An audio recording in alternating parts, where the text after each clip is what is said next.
And welcome to the Glacially Musical Podcast. It is beer, metal, and swearing with a side of vinyl. Of course, I am Nick Cameron, joined by my good friend, a man who never tells me exactly what time it is time to go, Keefy Confusion. How we doing today, buddy? Oh, that's accurate. Guilty as charged. How you doing, buddy? Oh, I am good. Today is I'm living in super mega anxiety land because tomorrow is my first day at my new gig, and dealing with some stuff as we all do when we start a new thing. Yeah, yeah. How about yourself? You know, I'm hanging in there, just doing the best I can. And thank you for going on a random day. I cannot, because I cannot go at the regular schedule time or the usual backup schedule time or the third alternate schedule time. So this is the fourth alternate possible time. And unfortunately, that also means no Don this week. So I am truly sorry. Yeah, we've had 3 weeks of just a duo instead of the trio, and I feel Out like of I'm better. curiosity, I feel like I'm better in the trio format. same. Out of curiosity, did you listen to the podcast with just me and Don? I I haven't wanted gotten to some it yet. I wanted some approval from my podcast daddy. I'm sure it's fine. I listened to you guys talk about me behind my back once on a podcast that you and Don did. That was one of his. Yeah, and it was fine. It was fine. I got talked about a lot, made fun of, but whatever. I mean, anyway, I mean, everybody we knows. qualified it with like "I love yous." Is that not enough I love you. Here's a hot poker up your to arse. impugn you? We also love you. Fair enough. Anyway, here's how we do, as everybody knows: greeting, beer check, vinyl check, news check, shirt check, meat of the week, meat of the day. Week is Alice in Chains, episode 2. Sap, which I had never heard before today, or heard of before 3 days ago, and Dirt, which everybody knows. The Glacially Musical Beer of the Week was supposed to be last week's beer, but I was sick, so I couldn't make it. It is Second Shift Brewing Rat Salad Volume 2 IPA. That looks amazing. 8.2%. Finger fudge pour. Oh, my kid's coming home. She's done with her walk. Good. It is a local St. Louis beer. It is a West Coast style Imperial India IPA. Nicely done. Imperial India Pale I, Ale. What you got? is that like a whole line of Black Sabbath themed beers? Is that what that is? No, I came across this when Lawyer Wife was out of town on the East Coast a couple weeks ago for her having their birthday with her bestie. Her and her bestie have birthdays within 9 days of each other. So for her birthday, she went to Las Vegas and Maryland. So she's had a pretty good birthday. All And right. stopped at the Friar Tuck's because we were in the neighborhood. And I thought, you know what? I have a beer fridge, and beer fridges only make sense if they're full. So let's fill this up. And then I drank way too much that day. But is what it is. And so I saw this on the shelf, and I had never seen it before. So I got it. This is the last one. I saved it for the show. But if you look closely, you can see it's a rat playing a bass guitar. He does kind of look like I don't think Geezer puts his leg up on a speaker there, but I do love the image. I Um, mean, it's a great beer can. yeah. Yeah, I have a I saw a black metal black stout that looks like a bot on the cover, and I'm gonna send you the picture. I didn't post it yet. I'm drinking a guess what? Liquid Death, Banco Chainsaw. Third of your immersed. 30 immersed until there's no more. Ah, cheers. Cheers Cheers, to my you, friend. Don. We miss you. Thinking good thoughts for Don and his folks. Anyway, the vinyl check this week. I got some free pickups that I got to go through that I got from my friend Nikki and somebody else that just my wife emailed one day. So I got a threefer this week. Finally, the Hank Williams record. Not Junior, because fuck that guy. Hank Williams records are the opposite of Star Trek movies. It's the odd numbered ones that are good. Senior and 3. But I mean, this has all the songs you know. I mean, how I long was mean, Hank? Wrath of Khan is my favorite Star Trek anything. How could you say this? No, it's the opposite of Star Trek, is The what I said. opposite. Oh, sorry, I got upset. I was like, So instead no. of so instead of the evens being the good shit, it's the odds. However, I also do really like Star Trek 3 and 5. I like 5 because it's kind of terrible and everyone hates it but William Shatner. Because he directed it. Yes, he did. And there was a great line in Futurama about that, where Melvar had captured everybody and he's directing the Star Trek people. And Leonard Nimoy goes, "You see, Melvar, you have to respect your actors. When I directed Star Trek 3, I got such a great performance out of Bill because I respected him so much." And Shatner responds with, "That's right. And when I directed Star Trek 5, I got a great performance out of me because I respected me so much." That sounds exactly like William Shatner. That was, I mean, they really played up the caricatures in where no fan has gone before, and that is still my favorite Futurama. It's in the top five. Anywho, moving on. Up. Again, another freebie, Meet the Beatles. I am not the biggest Beatles fan in the world, and I much prefer latter days Beatles when they stopped touring and got weird. But you know what? For free, I'm taking her home. Oh, and Goose Gossage III is in the house.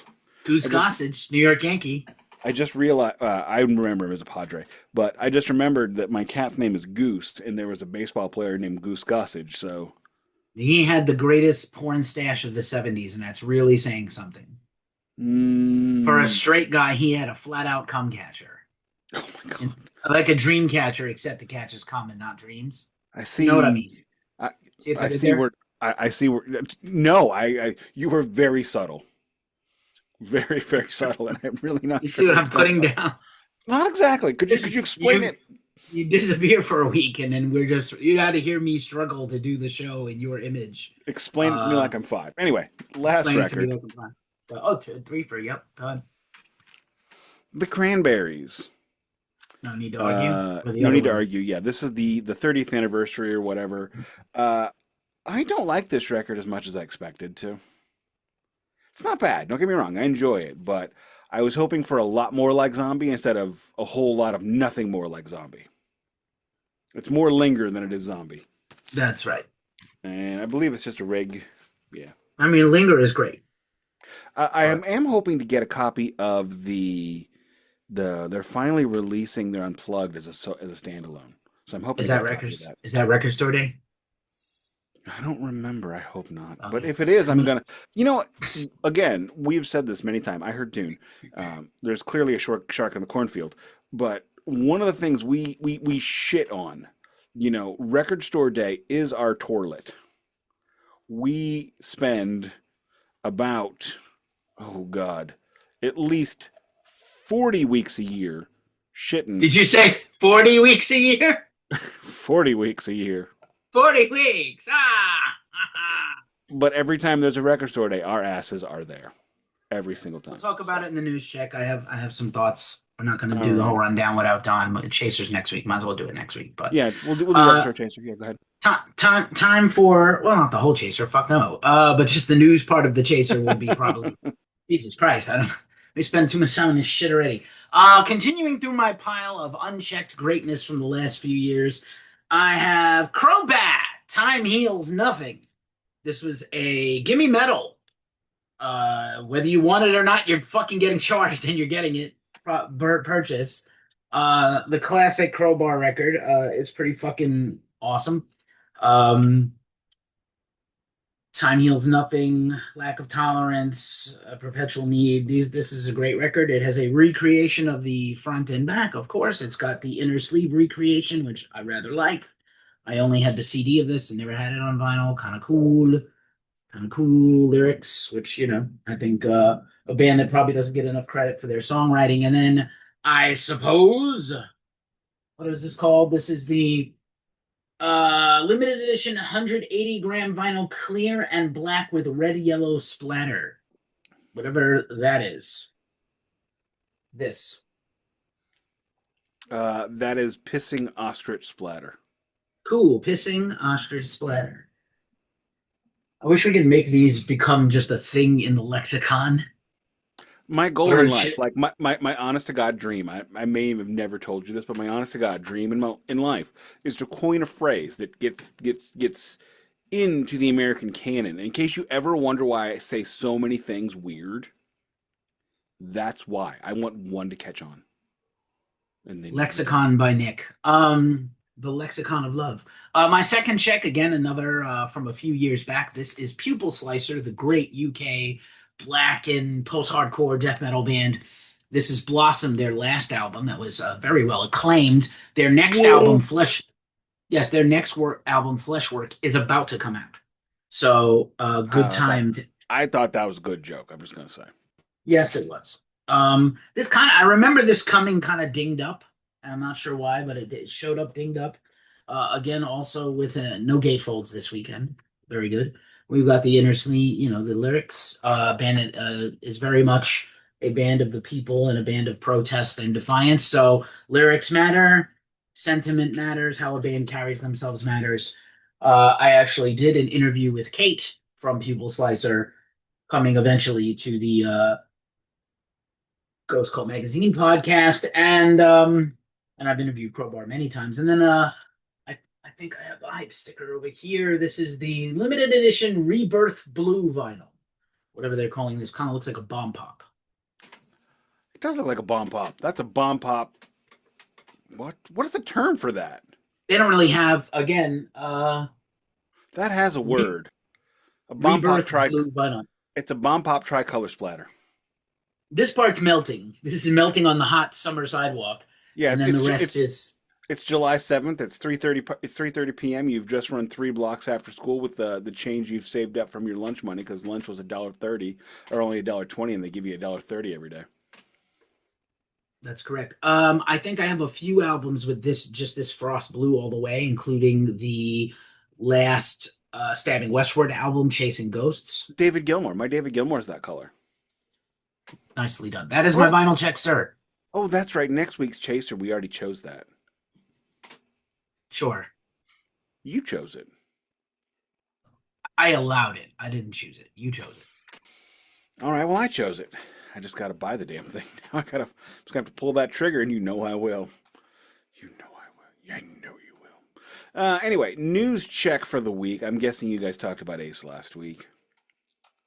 Okay. You told me this morning or last night while I was drinking, one of the two, that Danzig is re-releasing their first 4 albums on vinyl. Very proud of that. I'm probably going to buy the first one. Danzig self-titled is quite possibly no good. No. Sorry, my stupid cat decided to walk on the Johnny Cash mural, which is not ready for... Get down, Goose Gossage. Go throw a pitch at someone. He was a pitcher, wasn't he? He was a great reliever. pitcher. Reliever. The best Yankees reliever until Mariano entered Sandman Rivera. I remember him being like really chubby with a straight up blonde, sandy brown handlebar and a curly mullet. He had a very big curly mullet and a curly mustache that looked like his probably top hair and bottom nethers. And he had kind of Popeye elbows. Wow, this news check got weird. It's always weird, bro. Fair enough. Where was? Oh yeah, so Danzig 1 is quite Danzig run next year. Absolutely, Danzig. I hope so. Yeah, I think Danzig 2 is my favorite, and I think Danzig 3 is least favorite. That's crazy. I have Danzig 3 we'll go back and re-listen. You'll appreciate it. I have Danzig 3 on Counterfeit, and I said I would like do it. I just don't think I'm gonna at this point. I'm just like, I don't. Well, if you already bought that much, I would say I saw Danzig do 2 and 3 with a few hits from 1 in March, and 2 absolutely fucking holds up. Okay, I was so far. Now again, it's my favorite, so I have a slant. I think my favorite. I think 1 is my favorite, and 3, at least the big hits are fire. Like Dirty Black Summer, How the Gods Kill, tremendous. There was a 4th one. The Elvis-y song. Yeah, Dirty Black Summer was back in my high school days when I would listen to the Mosh on WLCA 89.9 Lewis and Clark Community College Radio, where there was a 6-hour metal show. The DJ was in a local band called Cottonmouth, which is still going. I don't know if he's still in it or not, but I remember we kind of became friends over the phone. And so we whenever I didn't have anything else to request, that was the Danzig song I would request. Dirty Black Summer, great song. Nice work, great song. Nice work. That's really all the news I got this week. So, yes, the Record Store Day Black Friday announcements have come out. We're going to Oh hold crap! off. You're gonna do the big one, yeah? We did Rush last week, but what Oh, okay, else? okay. That's the big one. I'm I sorry. mean, we can. I want your take on Rush for Oh, sure. we'll talk about that when you're But done. yeah, so Record Store Day put out their list for Black Friday. Uh, Spoiler alert, kind of meh, gotta be honest. But again, I saw a really interesting article I might have sent to you or Dawn, and I don't remember because everything is a blur right now. A writer that I rather like opined that Record Store Day needs to evolve from where it started or completely go away because it's probably not doing the job it intended anymore. We can discuss this next week when Dawn is back because it's three record buyers and let's do the whole list with Dawn. And if any of these are appealing to y'all, you know, You said whole list, the entire Record Store Day Black Friday list is now out. right? And you want to I do the whole believe. list with the three of us, Well, we do like we always do. We preview the whole list. Yay, nay, fuck this, no right? way, Right? and Right? it's not Fuck worth Mary it. Kill. Etchings, fact, fuck, Mary, kill the list, and that should be really unless someone else fucking dies. That should be the only news Yeah, next that's what week I would say. That would be the only while thing we're we doing do. the News, chaser anyway, which is and a I'm Gilmore review. yeah, totally fine with that. Yeah, fuck Mary Kill the list, and yeah, And then we revisit the episode after we get nothing or something. I mean, we'll always buy something. I mean, I, well, see that I have a different perspective than the two of you gentlemen because I have a daughter, and my daughter goes with me to Record Store Day. I mean, we always go to like two or three stores even. Again, we shit on this thing so much, and then I still swing on its nuts. Well, we're going to talk about. We love getting new things, and we love the idea of going to the store and coming back with a brand new thing no one has or has had until we got it. And that's about the That's size how of it, bud. that's how we do, and we're gonna do. Um, we talked about Ace and Gene last week, so Rush reunited. I did an entire live stream opinion thing about this, why they're doing it, what this is the test run for, why they chose Anika Niles from Germany and not a huge name person. I do believe they're going to augment the band with at least backup singers, a keyboard player, and a second guitar player. And I I think getting it believe they announced a keyboard player already. at least a keyboard player and probably backup singers Oh yeah. and maybe even another guitar player because let's face it, these guys, even if they are like great, they haven't done these songs in almost by the time this tour happens next June, Over they a will have decade. not played this music in over a decade and a half, and Now they're old. they're way And older and they're not doing 80 tour dates in 3 months. They're doing 15 dates in three they've months. added more dates. They've Have added they? seven more dates to the existing cities. So now there's 3 night stands in a few cities, maybe eventually a 4 night stand, which bodes well. Do they want to do more than this? I don't know. What are your thoughts? We've talked many times. There's a Foreigner, unofficial Foreigner podcast. Many bands are out there with no original members. Two of three classic members, we'll say, because neither Getty or Neil Peart were original Rush members, by the way. Getty Um, was. he was not. He I absolutely was not. He was second what bassist of what do you define as original? the guy who started the band. They started the band with another guy. He's actually the guy who is in Red Rider and Tom Cochran's band. He also had a huge Christian rock album in the 70s. We talked about him. His name is Jeffrey Okay. Jones. I For Um, me it's first album.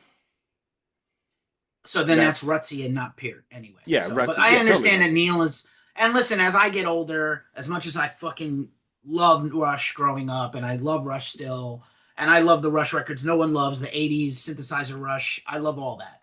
I think as I get older, I have no connection with Neil's terrible Ayn Rand influenced lyrics. I'm sorry, they're not good. And he had a very limited background and then started, doing what they all do, which is, all the, I'm sorry, I'm not a fan of libertarianism. So hopefully it doesn't offend Libertarianism is not anyone. real. Libertarianism only exists on every day that's not election day.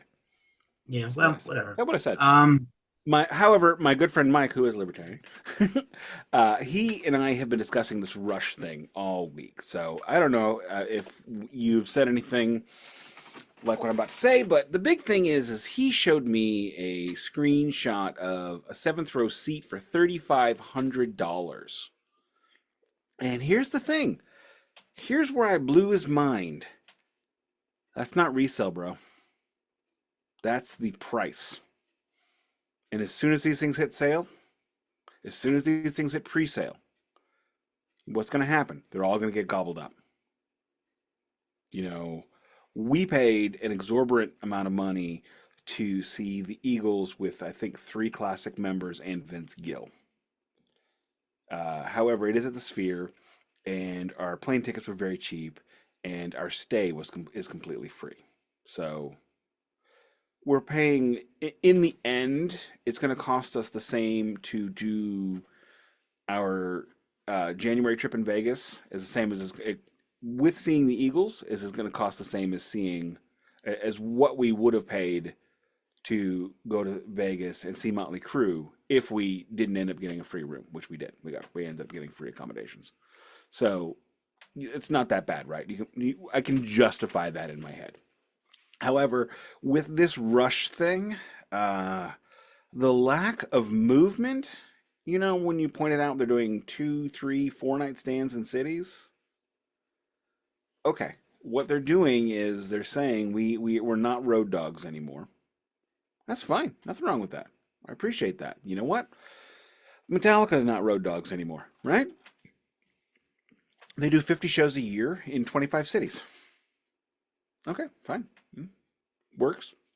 What's great about the Metallica tours is they give you plenty of advance notice. When I bought my tickets for St. Louis, the shows we attended, I bought them 11 months in advance. They went on sale 11 months in advance. I was able to get regular pricing. I think I paid $95 a ticket for both nights. Okay. Metallica's obviously not gone anywhere. Now, Rush has the nostalgia factor. Also, God damn it, Rush. God damn it, Rush. You could have been the one. You had it in your hands. You avoided it for so long. You could have been the one to do a farewell tour, retire, and stay retired.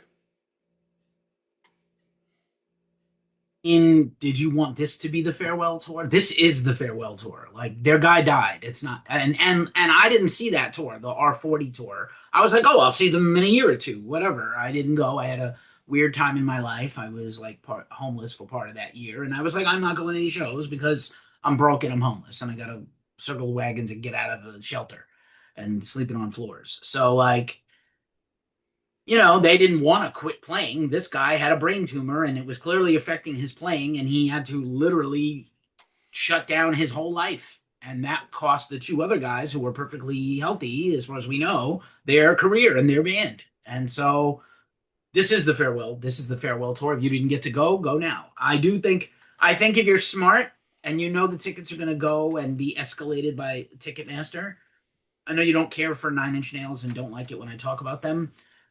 Nine Inch Nails series never, unfortunately, with you, but Correct, never. their tickets for 2026 are going on sale. You're lost, massive loss. Hey, right after you do Lulu with me. Nope, you did Lulu. I don't have to do it. You did it, so I don't have to. I've done it twice. Well, no thirdsies. So the tickets for Nine Inch Nails 2026 tickets like are astronomical. Just like out of the gate, astronomical for the floor. Which again, like, why would you want to be on the floor when it's an incredible, arresting visual aid? Most Nine Inch Nails fans from back then are fucking old and need to be seated anyway. So, you know, if you're smart, try to get there's a fourth date added basically for all the big cities. And I think they're still only doing one for Mexico City. So, I mean, like, you know, if you feel like you're going to get shut out of Rush tickets, you have 4 chances, 3 other shows in LA, Chicago, New York to go see them. I heard tale, and I don't know if this is true, but I heard tale that Nine Inch Nails was having a little bit of problems selling tickets. I don't think that's true. It wouldn't surprise me, and I'm not banging on Nine Inch Nails. Let me be very crystal clear. I mean, they just came off this pretty much sold out entire tour, so maybe it's a thing where it's like I paid, I went, and now I don't want to pay again and go. And on top of that, you know, the economy is taking a downturn. Super. let's It's call coming things what it now. is. Yeah, we're going to be in full on recession by December. So that's just reality. Support everything you can while you can, so we can all keep buying records. But but I mean the thing is this Rush thing. I don't know, man. It's just it really feels like they're gearing up for a residency at the Sphere. Yes, Don said the same thing. I think we discussed this in our chat, our private chat, and I Did we? agree. I think this makes a lot of sense for them. Do a residency. No Doubt got announced for the Sphere. I have zero interest in No Doubt, No doubt, no any doubt, no at doubt. all. No Doubt reunited, and they're going to the Sphere. When do You you know? already went to Motley Crue. Please don't tell me your wife is gonna make you go to the Sphere to see No Doubt. Fuck them. Fuck. Well, Fuck. what? What's her face? What's her Gwen buckets? Stefani. Fuck her. She sucks. Okay, that's fine. She I sucks understand. as a person. She's a bad When person. I saw her on tour with Lawyer Wife, she did a 3 or 4 song set of No Doubt songs. I'm like, all right, this is the good stuff. And then she went back to, Bananas, She Bananas. she she has some decent songs. She's an okay singer. You know, it's like Morrissey. There's a moral cost to going to see her. She sucks. I'm gonna imagine that Lawyer Wife is gonna really look into this one. Gonna be much more expensive than Metallica. You know, as expensive as Metallica. I would save my What do you dollars for think Metallica. Metallica's gonna be? What? Probably like 400 or 500 a seat. One of us is gonna have to put all of those seats on a credit card. That's right. If we want to sit together, that's correct. Yeah, okay, we'll work that And out. then the three of us, we're gonna have like our partners on the ends, and the three of us in the middle, like fucking Larry Moe. And one of Uh, them is Shep, probably Lawyer Wife. unless So unless Lawyer anyway, Wife decides she's not going to Metallica, we'll see. But I'm gonna guess she's gonna go. I mean, Uh, yeah, no, I mean I get why they're coming back because you know what those two dudes didn't want to quit, and Neil in multiple times during their career, Neil derailed the train. I'm not saying he shouldn't have, but Neil's issues created problems multiple times. mm, So I can understand why maybe later on in life they want to just go ahead and say, you know what, let's do some shows, see how this goes, and you know what, maybe we'll pull a residency. As for the band, uh, if I had to guess right now, I would say he's probably going to rock a David Gilmour, Roger Waters sized band. Not just one guitar player, but four, not just one bass player, but two. Just so just so they can they can recreate the songs. And you know what, they'll especially if they do the Sphere, they're going to have redundancies upon redundancies upon redundancies. And they're gonna and I can already tell you what they're gonna say. Well, why are you going out on tour with all these? Why are you doing this residency with all these band members when you've never done this before? Because for the first time in our career, we want to be able to give the fans the records as the records as we recorded them. We don't want to do any takeoff hoser stuff. You're gonna drink your Labatt's and you're gonna have a good time. And we asked the Sphere to make sure they have all the Canadian beer. We got the Moosehead and we got the Molson and we got some Alexander Keith safe, and if you like that weird Nova Scotia stuff. And I mean, I can tell you. Now, mind you, I did a Prairie accent, not a Toronto accent. They're Torontonians, but that's what it's going to be. Is they're probably going to have a super redundant band. they're not Ontarians. They're No, Torontonians. they're Torontonians, They're Torontonians. bro. Do you These not are not alien races on Star Trek. know what it's like to be in Toronto? I, Where are you I've been from, there Keefy? once. To New York City. Yeah, describe your ethnicity in one word. I'm white as fuck. Okay, that's not what I said. I'm boring mayonnaise white. I thought you would have A said New little Yorker, but New York. Oh yeah, sure. Well, I don't want to be insensitive. that's how Um, Torontonians are. They're fair. Torontonians, They're bitch. Torontonians. All right. Three little more news items, and we'll carry on. Um, Ghost Cult celebrated an anniversary this week, 13. Thank you for Glacially Musical becoming a part of us and everything you have also contributed to my website. I'm grateful. Sword review tomorrow, finally. Sorry, it's been Thank you. delayed. Oh, I don't But care. I I went can't. to the show and I went to the show. I did my dirt. I did my dirt. Got it turned in. Had a couple beers and I had a great time. Except my Fair enough. feet really hurt because I'm old. Yeah, old is a thing. I'm gonna try to go to two shows this week. I may regret it. I will be seated for both, but I may try to go to two. That's why I can't podcast another day. So Ghost Cult turned 13. Ask me what's in the box behind me. What's in the box? I'm a great actor from Missouri. I just told you. I surely you mean Brad Pitt and not Kevin Spacey or Morgan Freeman. Yeah, one of them's from Missouri. The other two aren't. Yeah, okay. And two of them are Uh, great actors, and one of them isn't.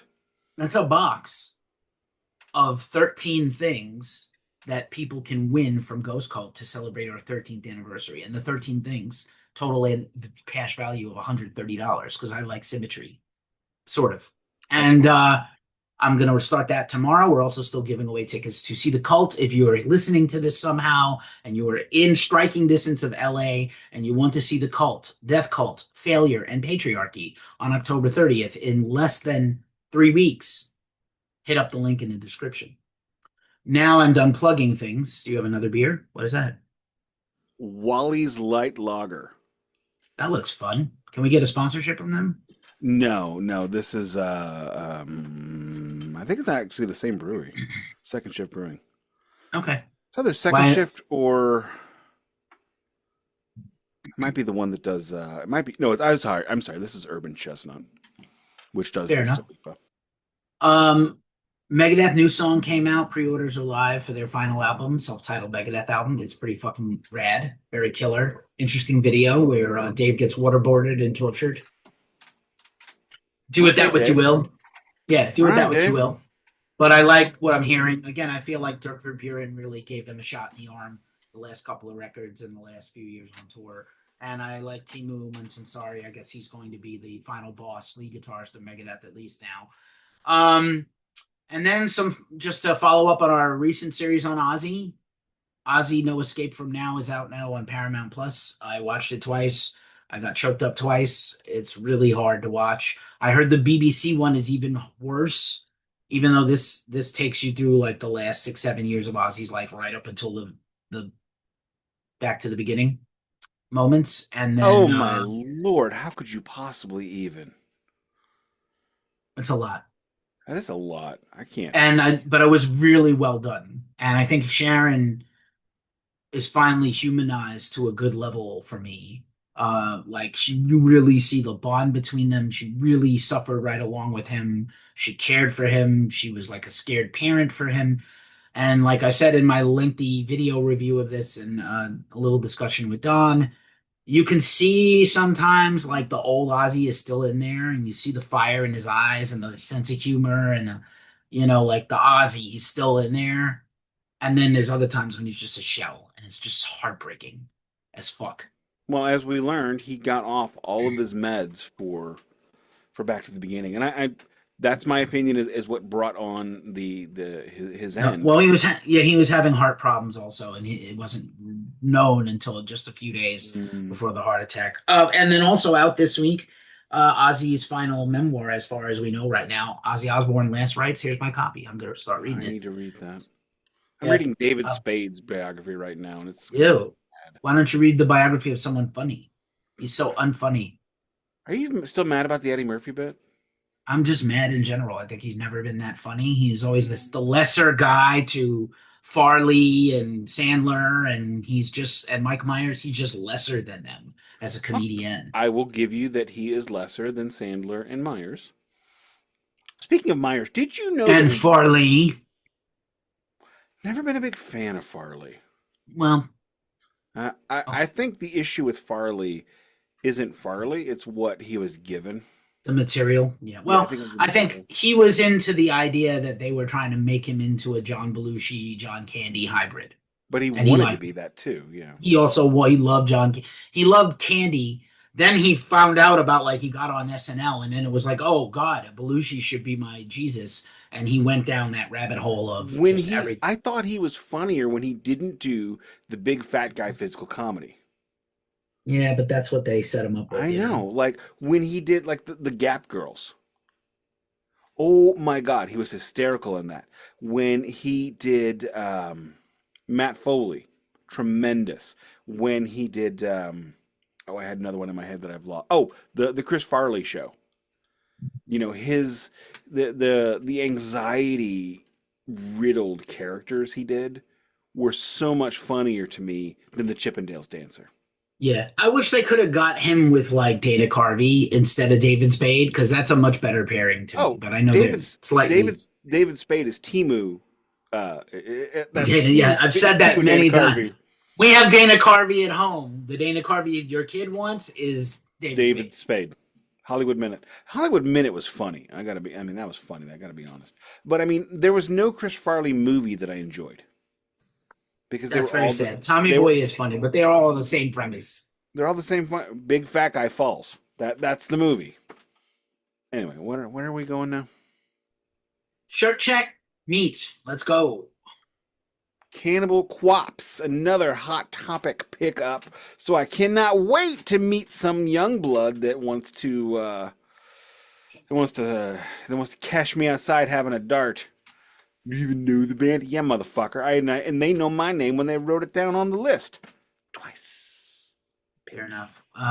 You know what? Hot Topic has awesome shirts, and they're doing like a 2 for 3 sale right now or something. We got 3 or shirts. 2 for what? 3 for yeah, 2. It's, Yeah, 3 it's, for it's, what? it's 3 for 2. 3 for 2. Yeah. Lawyer Wife got a Motley Crue shirt. She has allowed me to borrow her Motley Crue shirts for shirt checks, just for the record. The kid got Metallica, and I got Cannibal Corpse. You know what? Shirts are shirts. The family that slays together stays together. I like it. I actually gave Lawyer Wife a choice of all because they had 3 Cannibal Corpse shirts. So I'm like, I'm coming home with one of them. Which one do you want do you hate? The other 2 were worse. Is that what you're saying? Yes, in her mind, they were worse. This was my choice, though. This was actually, one of them butchered at birth or eaten back to life? No, it was Nile, I think. Mm. And I forget. Oh, I see. Oh, the other one was a woman. It was a red shirt with a woman's bloody face. Cool. That's Cannibal Corpse. What do you want, bro? Did you wear that today to the function? No. I put it on. That would have been right. Jacket. You put on a nice shirt for the function, and then you came home. I put on my Goonies shirt. That's cool. Goonies is awesome. I know, right? I never want a Goonies sequel. Don't fuck it up, Hollywood. Don't do it. There was a picture of Molson Canadian. Oh, nice. Can I buy you a lager? Talkie season. We didn't even talk about it. You did a Canadian accent and everything. Blues are off to a good start. Rangers, 1-1. They're averaging they're averaging 2 goals a game, and they're giving up 2.5 goals a game. I'm sorry, does that right? No, 3.5 goals a game. So I don't know how great that start is. The Rangers lost the opener like 6-2, and they won yesterday 6-1. So I don't fucking know. It's going to be a wild season. I thought goaltending was the thing we had going for us, and defense. I guess not. The Blues. All of the people are picking the Blues are either picking them to be like number 1 or number 11, and nobody really knows. The belief is they have improved. I will say, in our third line is Jake Neighbors, who was a 25 goal scorer. Pia Suter, who scored career high 25 goals, 21 assists last year in Vancouver. He came in. And third is Spare Parts. The third player, it could either be Texier, Alexandre Texier, a French player, like French, not Quebec French. Matthew Joseph, who I believe is French Canadian. Don't quote me on that. And they're both playing like they know there's a first round pick down in the minors, looking over their shoulder, going, "I scored 20 goals in the A at age 19 last year, boys. You better play hard." And they're playing hard. They also signed Milan Lucic to a PTO, and he's not been released. So, but he got hurt. So the word is they are rehabbing him. And then our 4th-line center got hurt. I'm sorry, one of our 4th-line wingers got hurt. They listed him as week to week, meaning Oscar Sundqvist is out 2 to 3 months. Get well soon, Sonny. That means Milan Lucic, when his groin heals up a 3rd time, because he's tweaked his groin multiple times in training camp. He didn't play for 2 years. He's probably going to be playing as Blue. We'll see how that goes. So that's the hockey preview. I don't have as much in-depth hockey minutiae to share about the Rangers, but I will say Yankees out of the playoffs, disappointing. Probably going to gut the Cardinals out team of and the fire the playoffs too. manager. Well, no kidding. You might be able to get Goldschmidt back. The Yankees would like him back, No, but he's I want you to retired. take Arenado. I want Arenado so No, bad, you and I don't. want to keep and I want to keep Bellinger, which may be a hard thing to do. They traded him away. How good was Uh, Goldschmidt this year? he was great. He was Really? fun. He was in the six hole, and he was fun. He hit like 280, and he hit 40 home runs. Holy shit! Yeah, get Yeah, holy shit, Arenado. he's right. Maybe He's Arenado will do that for you. We don't got to pay him $40 million. We can Yeah, just bring. we can pay it. I don't care. Like we can pay. We need another arm so we don't suck in the playoffs, and we need another. Hopefully not to replace those other Get guys. Sonny. And then the Take Sonny Gray and Nolan Arenado. and then the Giants beat the Eagles on Thursday Night Football to win two in a row for the first time in like 3 years. And Yeah, we have a rookie quarterback and a rookie running back that look like they're the next 10 years of the franchise. Although our superstar receiver is out for the year with a blown ACL. So what I the watched fuck? a little bit of Mizzou foosball yesterday. I don't. The college game is a lot of luster is lost with the transfer portal and the NIL, but at least I don't got to worry about Mizzou moving because of stadium issues. And my grandfather, my late grandfather, Popeye, was a big fan of Mizzou football, so I've been trying to pay more attention. They had the game in their hands, and they decided, you know what, we don't need to do. We don't need to beat number 8 Alabama after all. We're gonna make this season exciting at They the end.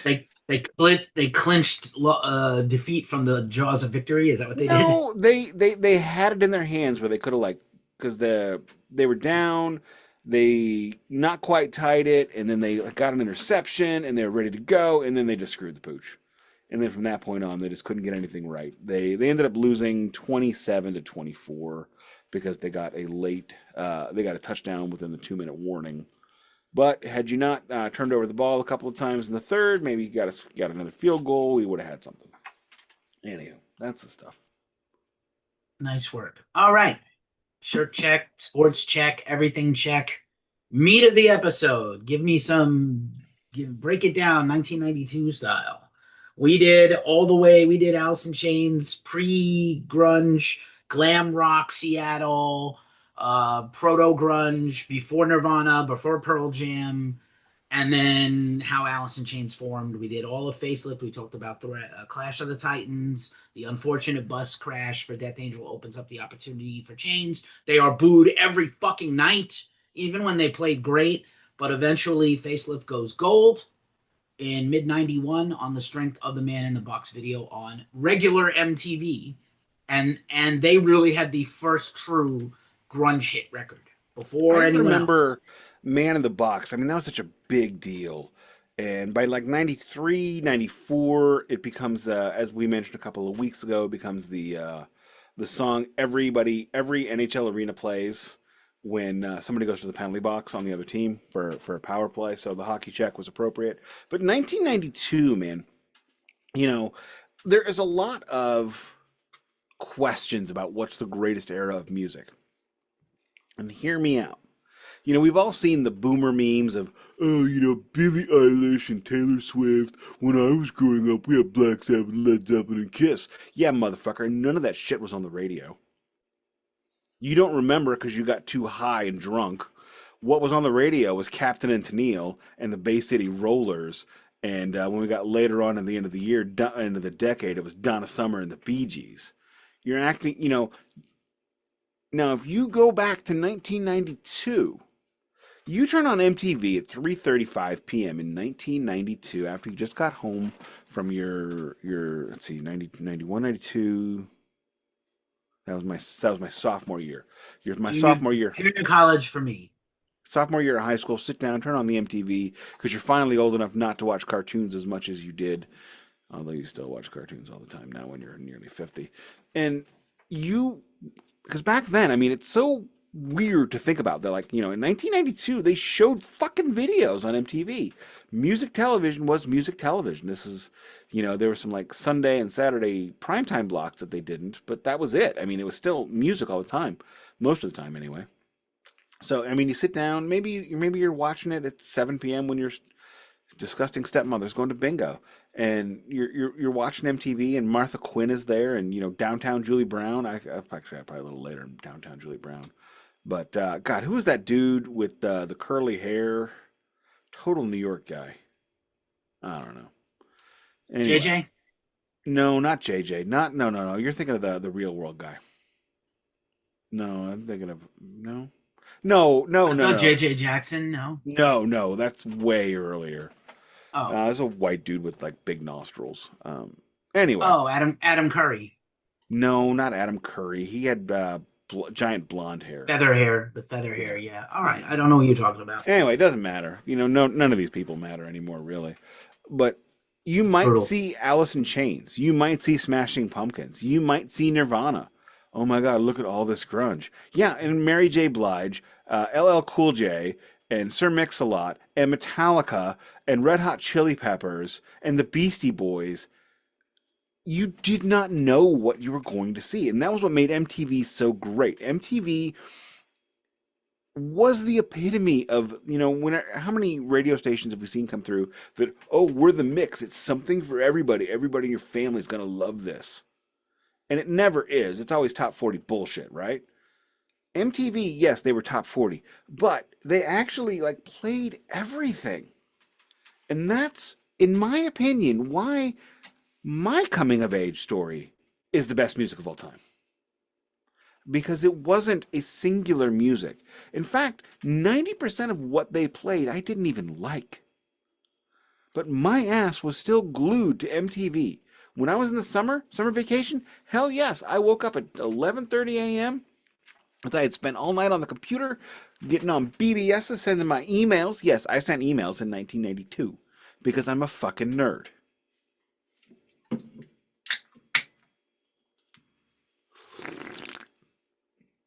It was quite a statement slurp. Yeah, it was. That was the point. Thank you. That was okay. Was it too Noted. subtle? Was it too subtle? I mean, wasn't trying to be subtle. I was trying to be very. Subtlety is not what we do at the Glacially Musical Podcast. Not Porn so. talk. I heard Dune. Porn talk. You heard Dune. We are going to talk about Taylor Swift also next week because I don't want to talk about it without Don here that Fair. loves that album. I heard the album. I was not impressed. I'm going to say this. I'm going to say this one Taylor thing. and the impact of the Taylor record on vinyl is what I want to talk about next. I want to talk about one thing briefly, just super brief about that record. I heard somebody say, "Oh, Taylor Swift is a songwriter. She's so boring and immature and naive and blah blah blah." I'm like, "Oh, bro, have you never heard pop music before?" Has there ever been a pop song? "Mercy Me" by oh God, what's his name? Oh God, his father killed him. Marvin Gaye. Thank you. To quote Tim Wilson, "If you can't get laid to Marvin Gaye, you are gay." That's an R&B singer. He had a song called "Mercy Me," which is about fish with mercury in their stomachs, and women couldn't get their panties off fast enough. "Mercy Me" was not a top 40 hit. Led Zeppelin's anything was not a top 40 hit. Pink Floyd barely made it into, Pink Floyd's like serious stuff. Echoes was Another brick in the wall is their only actual legit hit song ever. There you go.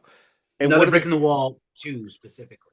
Yeah, and Dogs. They never stopped playing Dogs on the radio, right? They never started. WKRP, WKRP in Cincinnati be damned. But anything else you want to talk about the year of our Lord Bill Clinton in 1992 and Metallica getting set on fire and the riot in St. Louis? That was 3. Sorry. St. Louis's riot was 89. Quebec's riot was 93. Bill Clinton, George H.W. Bush, and Ross Perot election is the weirdest election I've ever seen. That tour is 92, by the way. I'm looking right at it. I thought it was 92, 93. Maybe it was supposed to go to 93, and then James got burned almost alive. So I'll take that back. I apologize. Metallica almost dies, literally. That election is a strange election because it was the first tri-cornered election of my lifetime, first and only. Ross Perot was in St. Louis, Missouri, Washington University for the presidential debate. You'd be shocked how many presidential debates we've had in Missouri. There was money. There was a long time until W, Missouri was a bellwether state. It wasn't until Obama's election in 2008 that Missouri stopped being a bellwether state. Anywho, 1992, strange year. We're headed into recession. We are the bloom is coming off the rose in terms of grunge. And listening back to Alice in Chains more than I did in the past, they really weren't a grunge band per se. They were more of a Seattle affected metal band, in my opinion. I don't know. Fair Anything enough. else? We're gonna talk all about it. Is Alice in Chains metal? They certainly are on this record, but on the next record we're about to talk about. So I'm gonna do the albums of '92, and then I'm gonna lead us into Sap and Dirt, and I'm gonna discuss leading each, and you can just be in the two hole for once. And my series, I don't like being in the two hole. That is not my jam. I know. Front Well, front door Tommy front Her- door front door, not back door. somebody's got to be Tommy Her, and somebody's got to be Ozzy Smith, and in this Hey, case, I'm the Wizard. wow, we are in very different references. Yes, you know. Anyway, albums in 1992 And include. if I'm no. If I'm gonna be in your version of the two hole, motherfucker, I am Jose Oquendo, the secret ass weapon. He was incredible. He played all nine positions. I prefer number two, Derek Jeter, number two.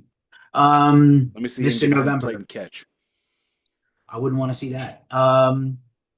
Anywho, for the third one of these in a row, 24/7 Spies has a number in 1990, an album, Strength in Numbers. No, thank you.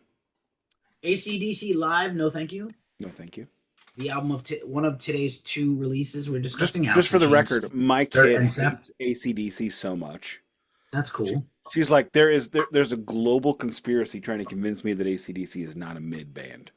Well, she's a little too young to really get the references and understand it. And I'm like, later. look, the first 5 albums But are just the amazing. Bon Scott stuff is very nuanced and actually not subtle, but very interesting. And then I think with Brian, they have one incredible 10 of 10 album, and everything else is kind of 6. And then Anyway, and Power Up was good though. Yeah, they had a 10 of 10 with Back in Black, and then they kept going. Yeah. True. So, may I continue?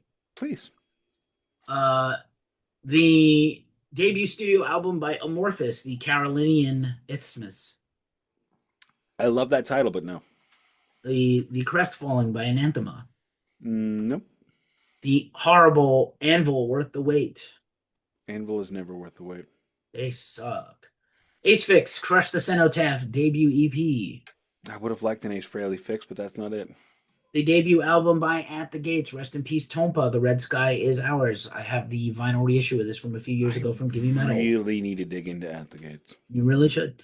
Autopsy, Acts of the Unspeakable, their third album. Nope. At the Gates series, 1997. Maybe. I mean, 2026.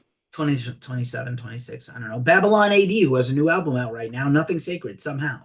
Don't have. Do you remember the teenage heavy metal band produced by Steve Vai, Bad for Good? Oh my Refugee. God, I do remember that. With the Thomas McRocklin, who's about 35, 40 now, is a big YouTuber and Instagram shredding. I don't remember any of it, but I remember the name Bad for Good. That's just terrible. It was at number 4, yeah? Yeah, Bad for Good. 1992, as Nick likes to say. Yeah, that's what Nick likes. I don't know how to count. Bang Tango, Ain't No Jive Live. I have a feeling Don has this. You mean Danny? Don. And Danny. Benediction. Bang Tango. And Danny? Maybe. Danny. Benediction, Dark is the Season. Death metal. Don't have. Not familiar. Biohazard, Urban Discipline. You know what? That has been on my list to buy for about 31 years. There's a new version of it. You should think about it. I'll get it. A record you should not have is Black Sabbath Dehumanizer. It's okay. Hey. I know. Speaking of Danny, Blind Guardian, Somewhere Far Beyond. Dungeons and Dragons metal. I mean, that they just stole the cover from the player's manual. Dun, Like, dun, here's our dun, cover. dun, dun, dun, dun, dun. Anyway, former podcast subject Body Count self-titled album, their debut, with Cop Killer. I've had that multiple times and I don't have it again. Yeah, I love Body Count, but every one of their records has a shelf life for me. That's fair. Body Count Self-Titled is the best body count record, but that's not saying a lot because the rest of them, until the recent ones, which are all very good. I want to do a second body count series where we do the most recent ones, Done. and I think you'll have a Done. new appreciation. Bolt Thrower, The Fourth Crusade, I have it. It's great. I'm sorry. I will say this is a pretty decent Bon Jovi album. Keep the Faith. I had Fuck this on you. CD. Ouch. I'm sorry. The best death metal album, to quote the Karate Kid, Extreme Conditions Demand Extreme Responses by Brutal Truth. I haven't been able to tell anybody to go fuck themselves like all week, so. You go ahead. Bring it on. You're going to have plenty of chances. Candlemass Chapter 6, which is somehow their fifth album. I don't get that. They had an EP, maybe. Well, it's like the Traveling Wilbury started off with Volume 2. Or yes, was it Nick's 3? Nick's Dad, Tools of the Trade EP by Carcass. I've never even heard of that. Yeah. Soul Sacrifice EP by Cathedral. Phenomenal. Let's see what else. Celtic Frost, Parched with the Thirst, I Am Dying compilation. I didn't. Oh, compilation.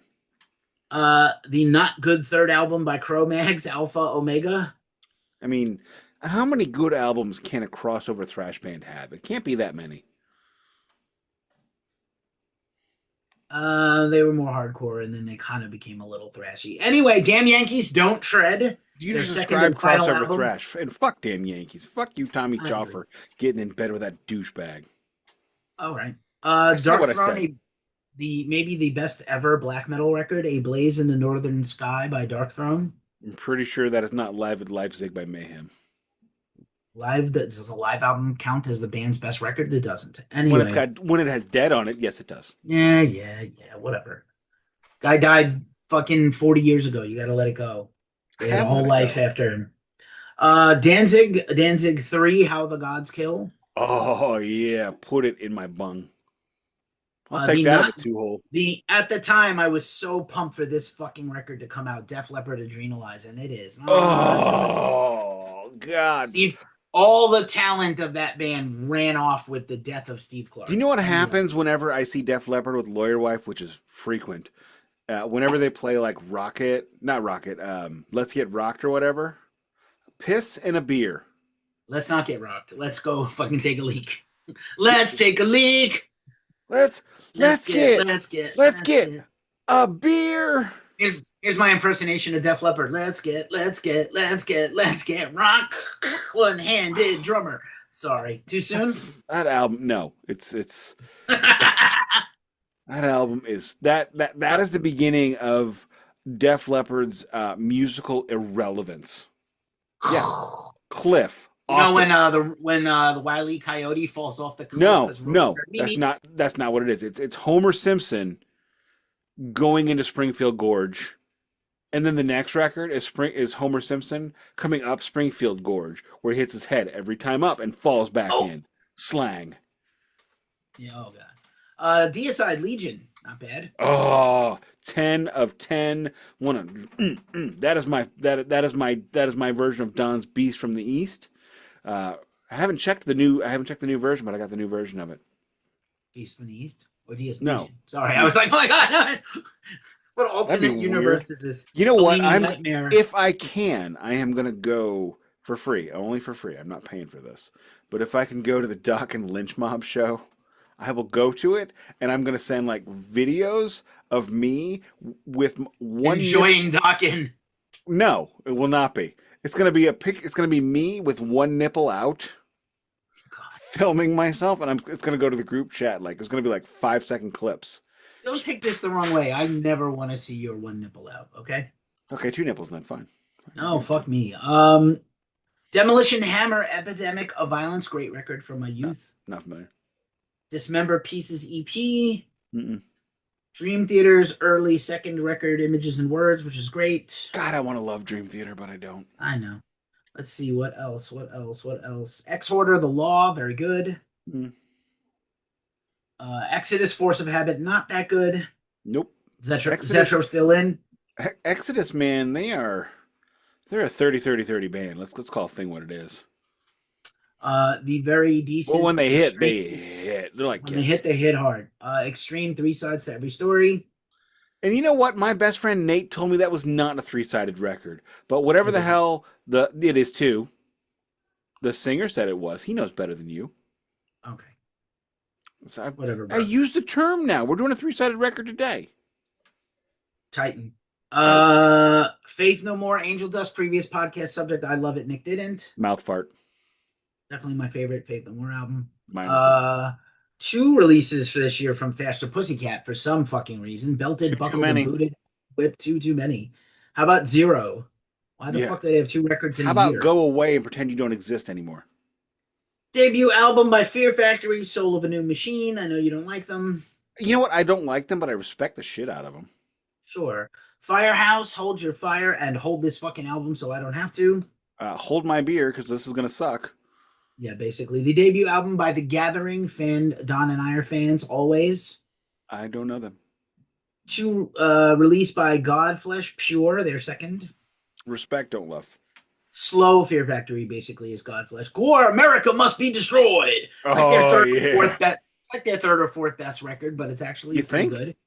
Yeah, I haven't heard it in so long. I don't remember. Definitely their third album ever. Did we do that on the? Did we do that on the series? I don't remember. I have to go back and I really don't remember. I mean, it was like 3 years ago. In fairness, two releases by Heaven's Gate. We could do another Guar series. We didn't do the odds. We probably could. Helmet, Meantime, one of my all-time favorite records. I have it on vinyl. Thank you. That's one with Unsung. That is the one with Unsung. Unsung is and great Sinatra and Street Carp and a bunch of other killer shit.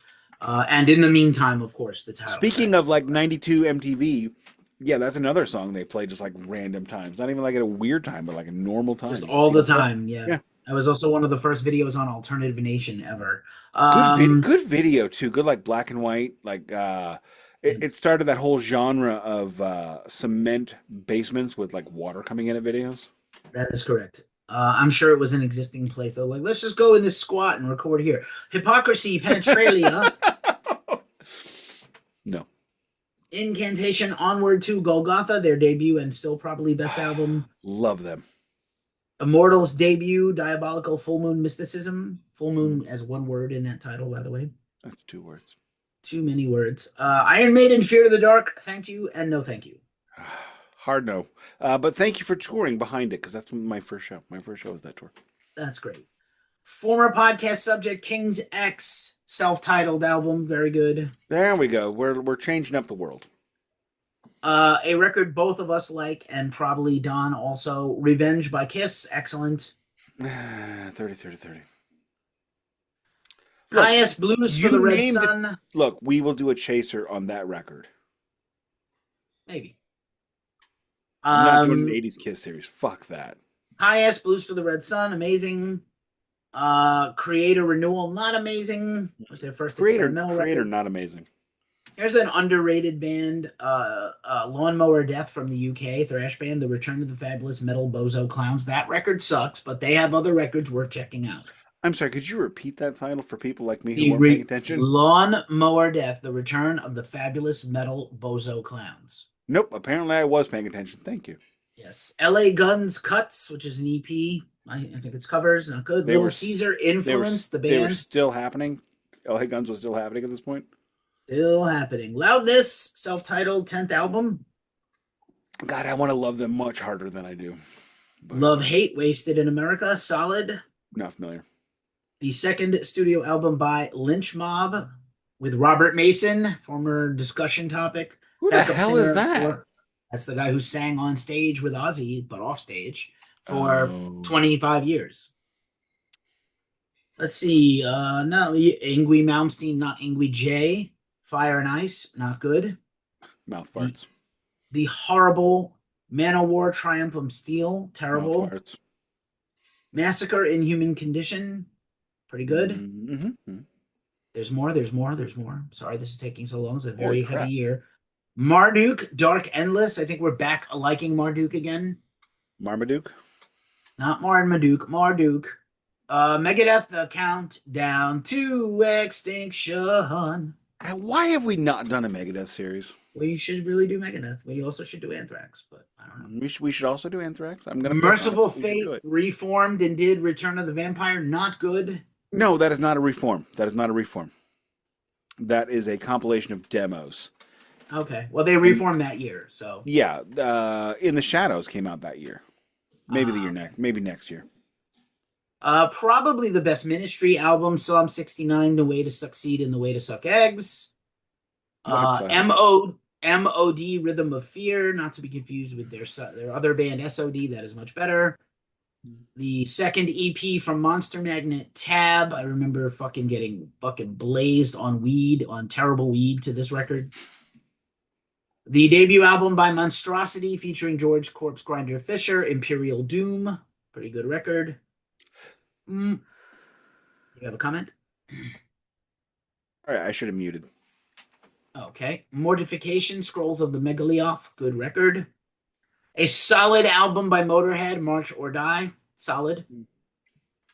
Born to Raise Hell, I think, is on this record. As well as Slash and Tommy Lee. 2 records for some reason by My Dying Bride. I don't know why. Napalm Death, Utopia. I didn't know they were that old. They are that old. Utopia Banished is the 4th album by Napalm Death. Napalm Rick Death Harris quitting. Napalm Death is, for me, is a way better like live entity than like studio entity. That's fair.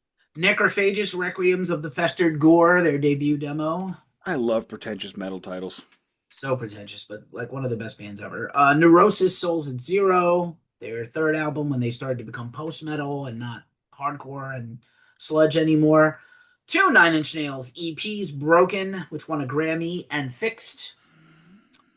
Say nothing. I was going to say that's really smart to have Broken and Fixed. Yeah, it makes Look, I respect the shit out of Nine Inch Nails. I just don't enjoy them. I understand. Nuclear Assault live at the Hammersmith Odeon. The Great Obituary. No need to do live albums.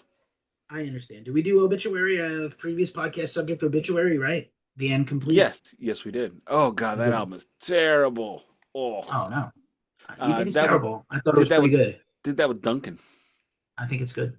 We did it though. I thought we did it. Maybe we didn't. No, wait. No. I did World Demise, not Incomplete. Sorry. Right.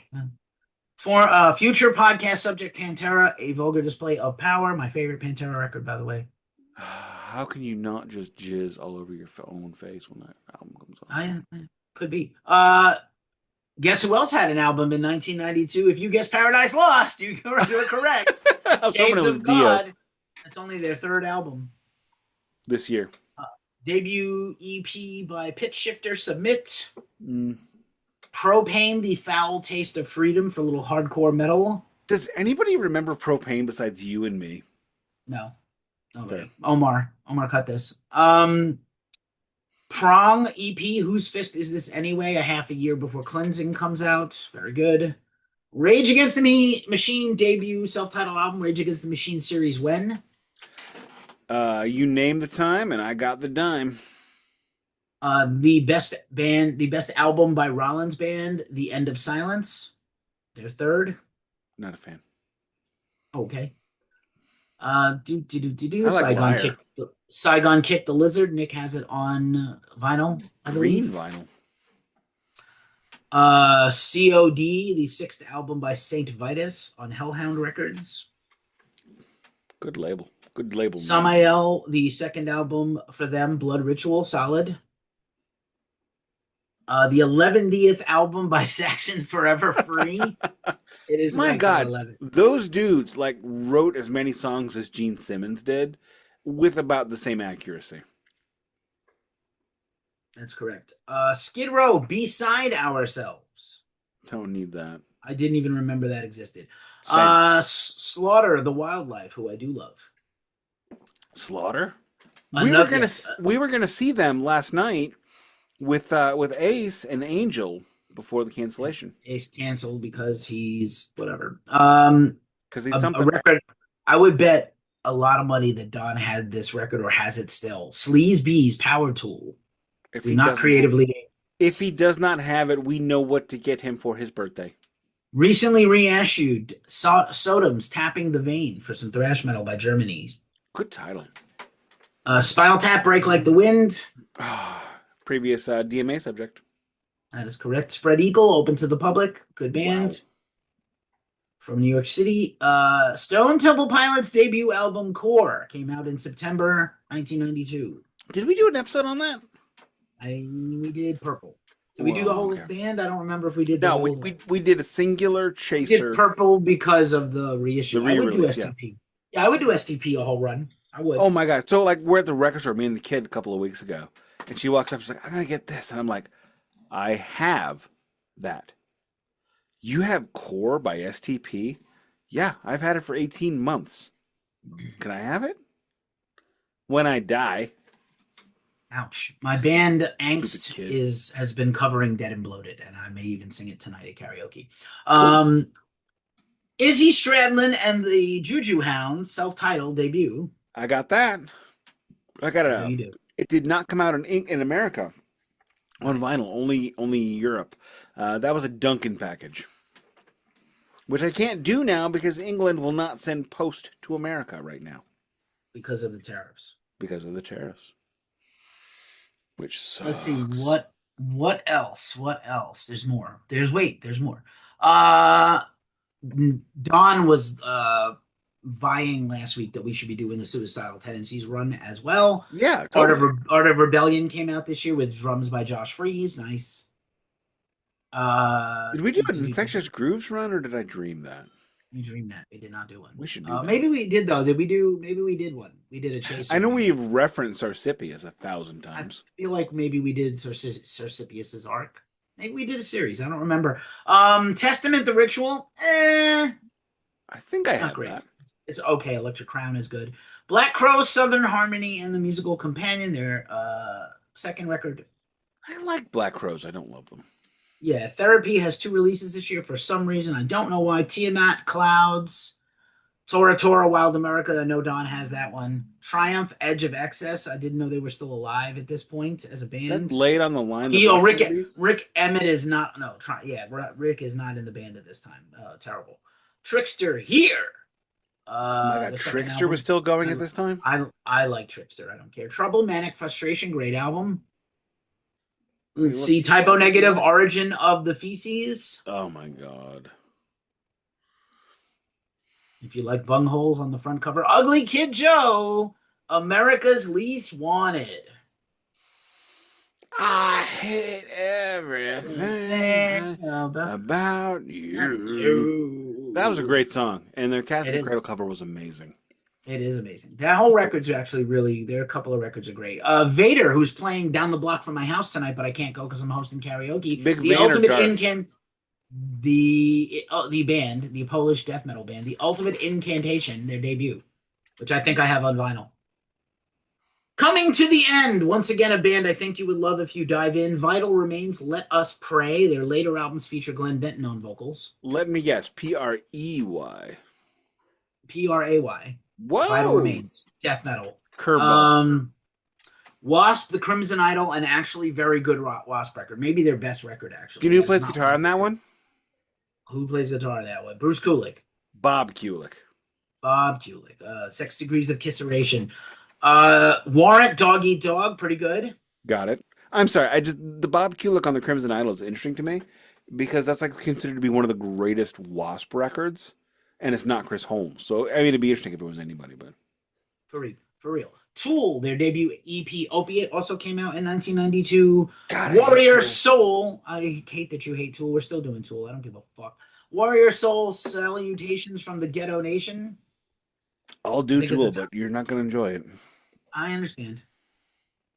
White Zombie, La Sexorcisto, Devil Music Volume 1. Fuck yes, I have it. 10 to 10. 10 to 10. And last and never least this year, Zentrix Kin. I don't know that one even a little. Yeah. Thrash metal. All right.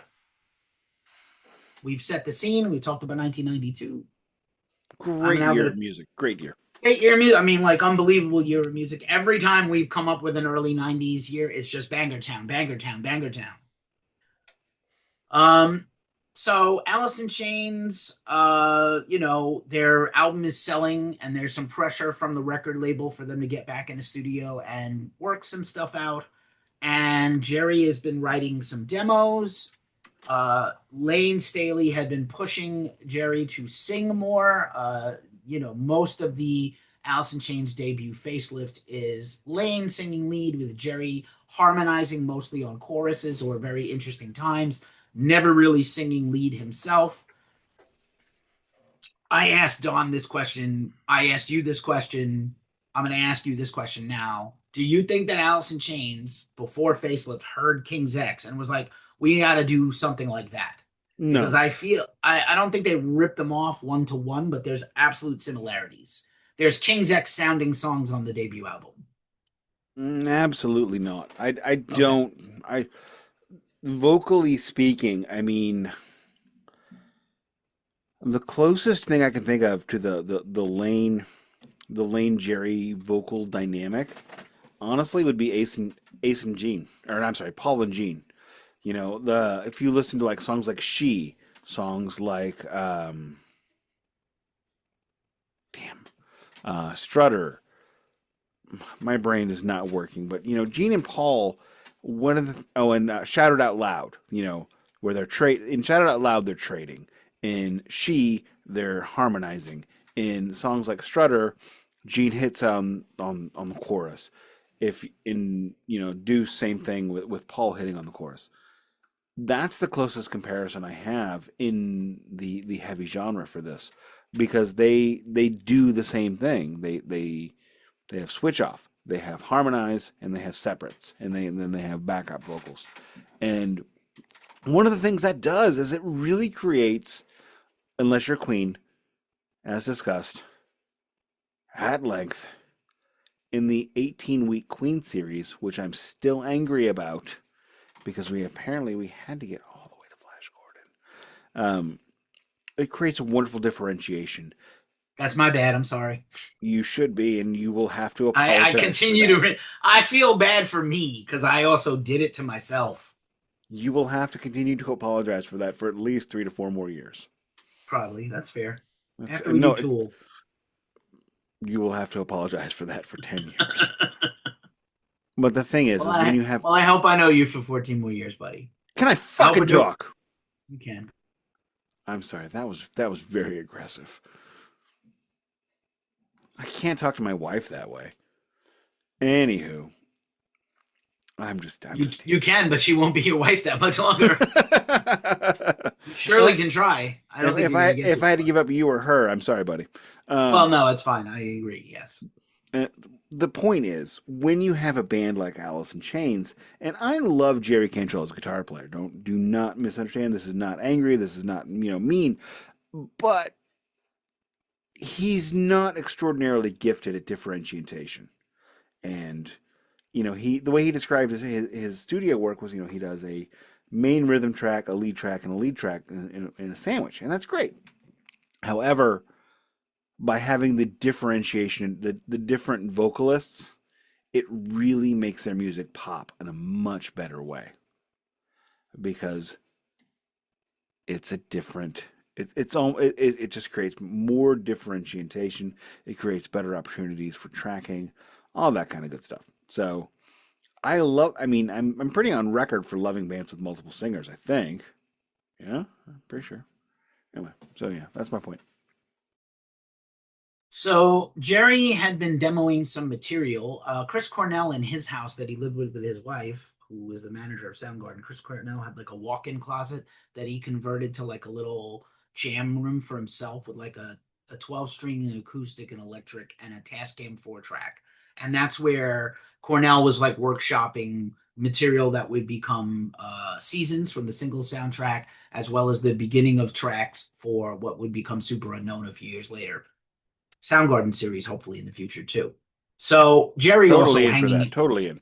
yeah, Jerry hanging out with him also makes some recordings in there, and I think actually the Cornell also wrote what would become the Citizen Dick tapes. That Citizen Dick is the band from the movie singles. I love the movie singles. I checked the vinyl last year, the anniversary release, which I have now, and Seattle was becoming a thing. It wasn't quite a thing when this was filming, but it would become a thing very quickly. So we're in 1991, and we're going to talk about SAP.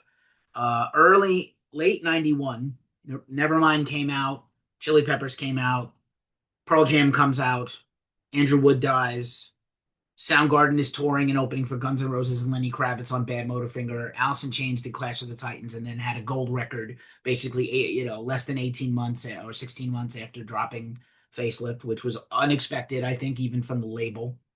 So there was like, we'll give you some money to go in and be on this single soundtrack. There are many stories about that single soundtrack, which I could go into, and we should do an episode on it someday. Nirvana infamously turned Have it we down because it not? seemed. Did we do the soundtrack? Maybe we did. Maybe we didn't. I I checked feel, it and we did like a run through. I feel But like I'd we love to do it should. with. I'd love to do it with Don as a chaser. And then also, it's an incredible soundtrack. There are songs in the movie, but not on the soundtrack.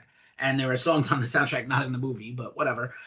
So Jerry goes in. They're going to give them money to go in the studio with Rick Parashar. Now, Rick Parashar is a pinnacle person in the Seattle grunge story, the Seattle band story. He owned London Bridge Studio, famous for Soundgarden, Alice in Chains, Pearl Jam, Mother Love Bone, and he was the kind of producer who he could write with you. So if you needed an extra guitar part, or you needed some advice, or you needed some piano laid down, he could do it. He is the piano player on Temple of the Dog. He is the piano player on Black by Pearl Jam. So like he was a very big deal record producer in that town. Unfortunately, passed away, but at 50 in 2014. But so they get money to go in and do a song that would become Wood.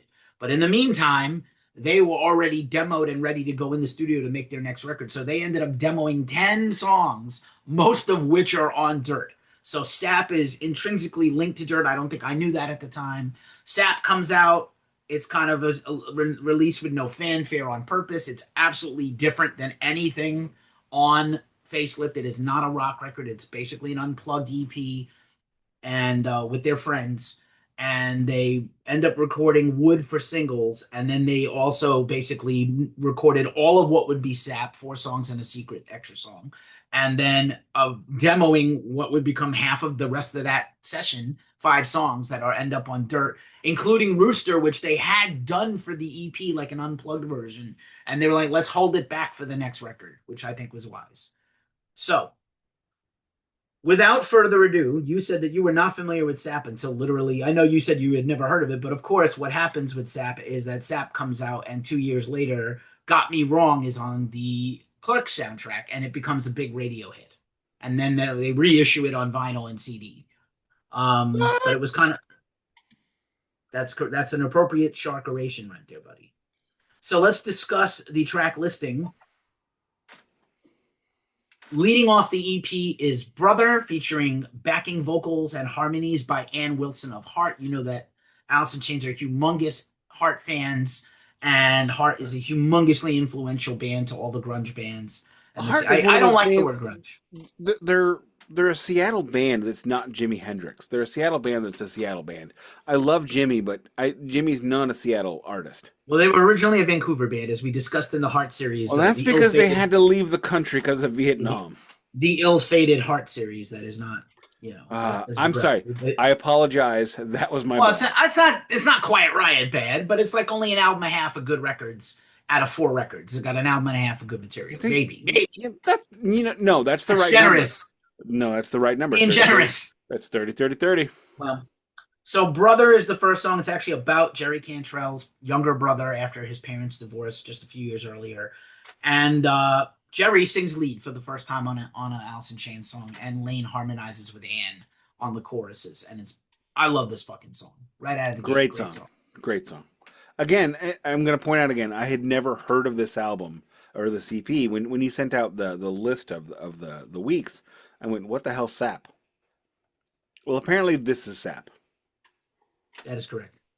The next track is the iconic, still performed to this day, Got Me Wrong, arguably one of their top 5 songs ever. You know it from the Clerks soundtrack. Is that the final song from the soundtrack? Like the end? Or is it on Clerks? Yeah, I don't remember. I think the final song on the track listing of Clerks is the Dave Perner Soul Asylum. I have to look it up. That was a great video for that song. That needs a vinyl reissue, by the way. I don't think Clerks? They have one. Yeah. I don't know. I never really cared about the Jason. Yeah. Although it's funny. I wonder if King Diamond and MC Chris made more money on music on two Kevin Smith soundtracks than the rest of their I careers. mean, perhaps. Yeah, MC Chris can't was even on Zack and tell. Miri, and King Diamond was on Clerks The, 3. the final musical track of the 19-song Clerks soundtrack from '94 is Soul Asylum's Can't Even Tell Dave Perner. And then it has You're Closed. Here comes Randall. He's a buzzer. Berserker. And then I think and then it has no H, no H, no H, motherfucking Smoking like weed, whatever. drinking coke. I Doing, remember doing. interviewing Stabbing Westward, and Christopher Hall was like, I don't know who the fucking Sony liked us, but they kept putting us on every soundtrack on the '90s, and that's how we got the first bunch of money we ever got. There you go. Anyway, continuing forth. So, Got Me Wrong. What can you say? It is a 10 of 10 song. It's incredible. Lane and Jerry both singing, Lane singing lead, Jerry taking over during a chorus. Incredible song, key change, mood changes, emotional, 20 something Gen X angst, all in 4 minutes and 12 seconds. Unbelievable. God, it's so hard to remember that era, but damn, damn. But damn, that's right, sir. Then maybe my favorite song on the EP that you probably, I don't know if you have thoughts on it, but Right Turn, which I play sometimes on acoustic guitar. I haven't played in a long time because my guitar's not here. But Is this like one with Right the Turn, slide? The slide? no, this Oh, is performed by Alice Mudgarden. This is Alice in Chains, Mudhoney, and Soundgarden all made a song together, and it's basically each each singer taking a turn at lead vocals. So it's Lane, it's Jerry, Lane, Mark Arma, Mudhoney on the verses, and then there's sort of a not a there's no chorus, but there's like a D section where Cornell leads and they all sing back up, and it is fucking phenomenal. It's Cornell doing the Cornell, the screamy Cornell shit. It's Mark Arm doing his like mysterious deep rock shit, and Lane right in the middle as a tenor of all these things, and Jerry also. And it's a wonderful fucking song. I love this fucking song, and it's the perfect length, and it's like, like okay, Soundgarden is still becoming like a big band at this point. Mudhoney is a respected band, but a yeah. cult This is like band. right before Outshine blew up. It's right Yeah, I before mean, Outshine. I think Outshined and like Jesus Christ Pose and things like that were bigger on MTV than not on radio, and I think that's fair. No, Yeah, that's probably true. okay. But did you have thoughts about this song? I know you didn't hear it much, but like I love this fucking song. Today was a day. I've listened to this twice. A lot of talking in my ears while I was doing it, but no, I mean, I love the Sap EP. I mean, I like the Sap EP better than I liked Facelift. Interesting. Honestly. Well, I can see why. Well, I love it. I would like you to spend more time with this in the future if you think so. I will. Finally, Am I Inside is the official final track on the EP, and it features again Ann Wilson on co-lead vocals and harmonies, and it's very reminiscent of Facelift and Dirt in that like very broody, atmospheric, if you will, kind of acoustic song, and it's obviously very heavy emotionally, like very philosophical and like am I inside myself? It's like meant questioning your sanity. Great song. Agreed. Right on. I don't think this EP is quite a 10 of 10 because I don't think EPs can really be a 10 of 10 unless it's And actually and groundbreaking music. it cannot be. But it's like an 8 or a 9. There's a hidden track called Love Song. And what the guys did in the studio is they switched instruments. Lane Staley, previously a drummer, jumps on the drums. Sean Kinney does the vocals, and Mike Starr and Jerry Cantrell switched guitar and bass, which is, interesting, but no, I don't need it, It's the only song I don't care for.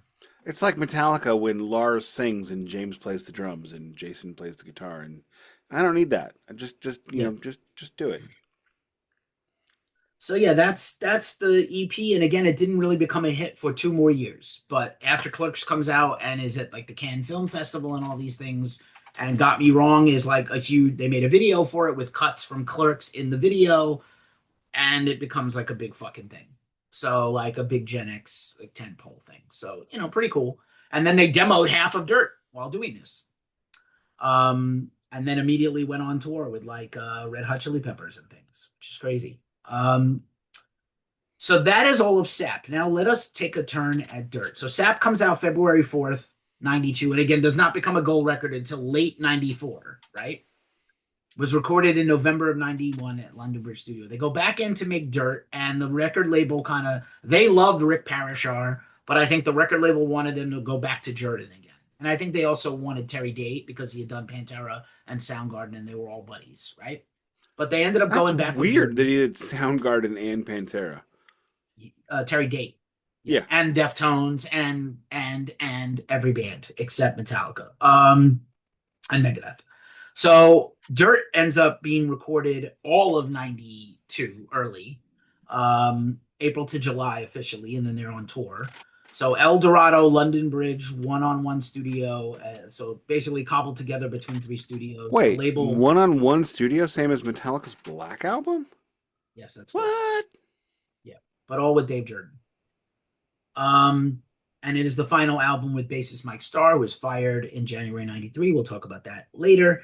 But so they had done these demos. Wood becomes a huge hit on the single soundtrack, the biggest song in an album that has Pearl Jam, like Chris Cornell solo, incredible, like all these other big bands. Wood is a huge hit single. That's also got like images from the Singles movie in that video. So now they have Wood is out as a single in June. The record doesn't come out until September, late September. So Wood comes out in June in time with the movie, like a week apart. It's a huge hit all over metal and rock radio at the time. Great I video know, too. Great great video. fucking video, great fucking song. And it's kind of the song that sets the tone for the entire Dirt kind of experience because that's the first thing you heard. Before that, it was probably Got Me Wrong. If you didn't have the EP, you heard Got Me Wrong for sure. And you heard Man in the Box and We Die Young, and maybe you heard Love, Love, Hate, Love or something like that, but you heard Wood. And then they go in and finish that record, and they put Wood last. I think, I think there was two releases where Dirt had a different track listing. They had pressed an original track listing of it. I'm going to see if I can find it, but at the end. But we're going to do the standard track listing where Wood is the last song. So they go in. And Jerry now has a little more confidence because of Got Me Wrong and Brother, where he's kind of singing lead, not quite 50-50, but like 60-40. He's doing like 40% of the lead vocals now. And Lane and him are either singing together, one or the other, or both on choruses. And sometimes just Jerry. And it's pretty fucking great. And friends don't let friends get haircuts. That is correct. And while Alice in Chains is at one-on-one studios in LA, what happens? The LA riots and the Rodney King beating. Jesus Christ, they were scared to go out. They were like, let's just stay in the studio and not go anywhere. And then at one point they like went out to Joshua Tree for a few days with Tom Araya and hung out, and then continued doing the record. So a lot of drugs going on in the band at this time also. But it's interesting to me how closely akin they are to Soundgarden.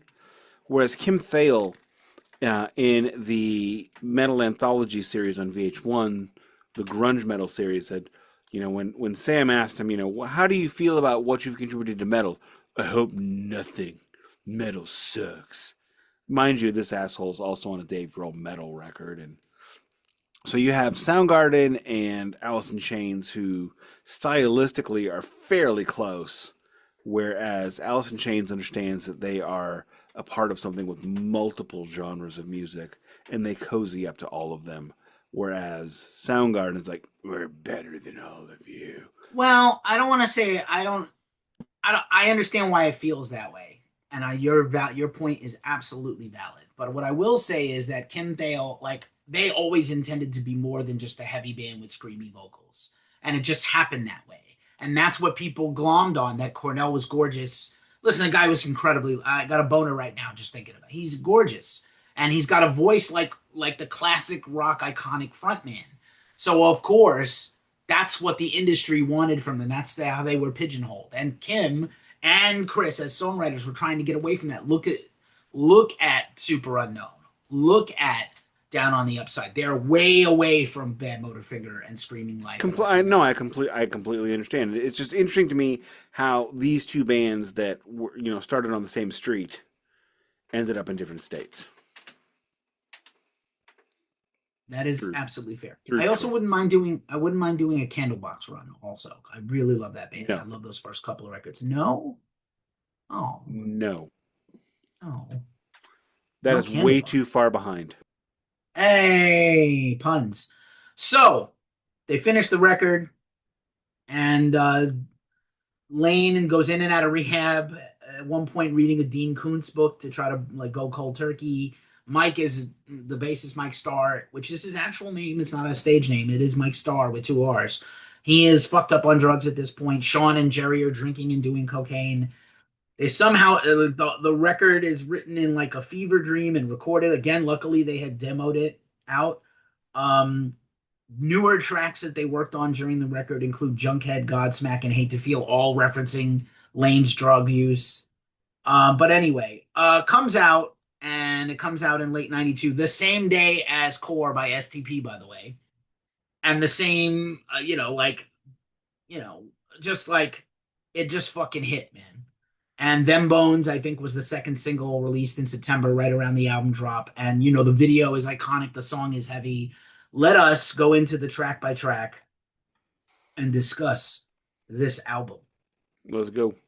So Them Bones, which is actually completely written by Jerry, lyrics and music. Them Bones kicks things off 2 minutes and 30 seconds. It is absolutely a metal song, right? There's no way to say it's a rock song. It's metal. It's got Completely. riffs and great singing and harmonies. Very harbinger of doom, like doom and gloom lyrics about the finality of life and the fatalities around us. And it's a brilliant fucking song. It is a tremendous fucking opener for any album. Like, really one of the best opening songs of any album in the decade, I would say. Great songs, great riffs, great vocals. 10 of 10. Moving on. Right on. Second track, Damn That River. Mostly harmonized vocals almost the whole way through, with Jerry and Lane singing the verses, and Jerry singing Lane singing the chorus. Again, lyrics to Cantrell. Fast, up-tempo, kind of rocker, not too different than We Die Young. It's a song. Not tremendous. Did you not like it? Oh, I like it. It didn't. Them Bones stands out. It's a great second. It's a good second song on a side. Right. Third track, the lengthy and credited to everybody in the band, Rain When I Die. And you had a point about this, but before you make that point, Rain When I Die. Are you okay? I'm fine. I was being the first time I needed to. The second time I was silly. Okay, don't be silly. You can tell me to fuck myself. Just don't do mouth noises and don't be silly. It was a cough. All right, sure it was. Rain When I Die. What I like about Alice in Chains is when they do what Hank Williams III once told me in a long time interview ago, that he felt like Alice in Chains is almost like a commercially viable doom metal band. Like, this is a blues. Like, what Alice in Chains loves is to do blues, but metal, heavier like metal.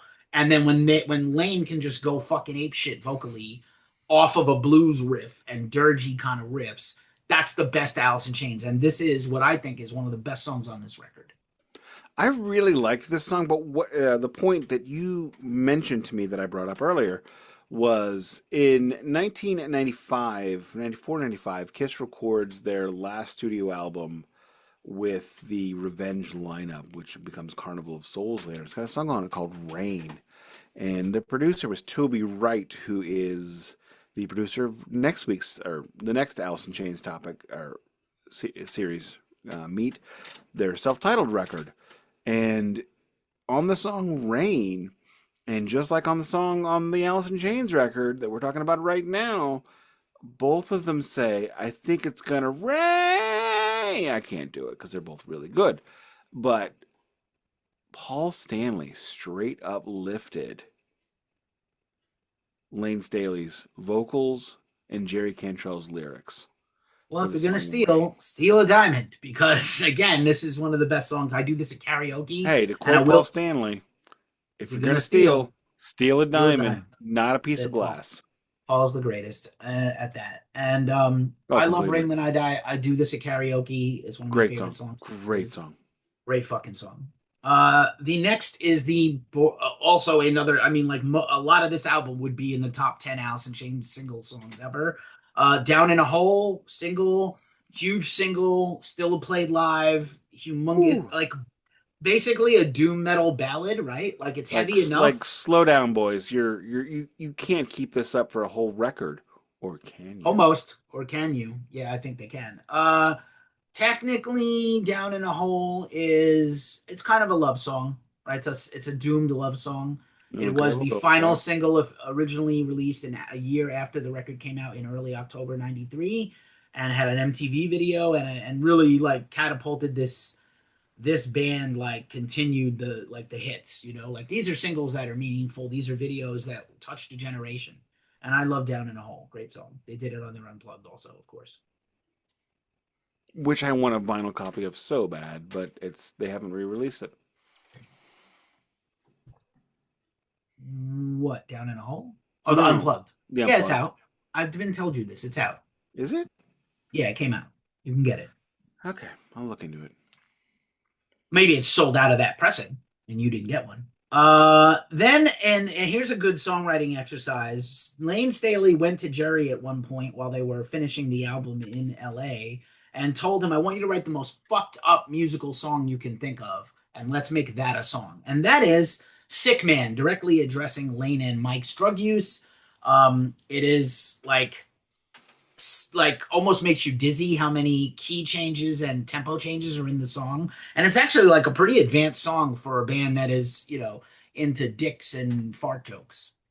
This is the kind of song that I really love doing with Duncan because he can really explain all the business. Fun song. It's also great when people write songs about their bandmates' drug use. I'm sorry, Axl Rose looking at you. Moving on. Wah, wah, wah. What about his own drug use?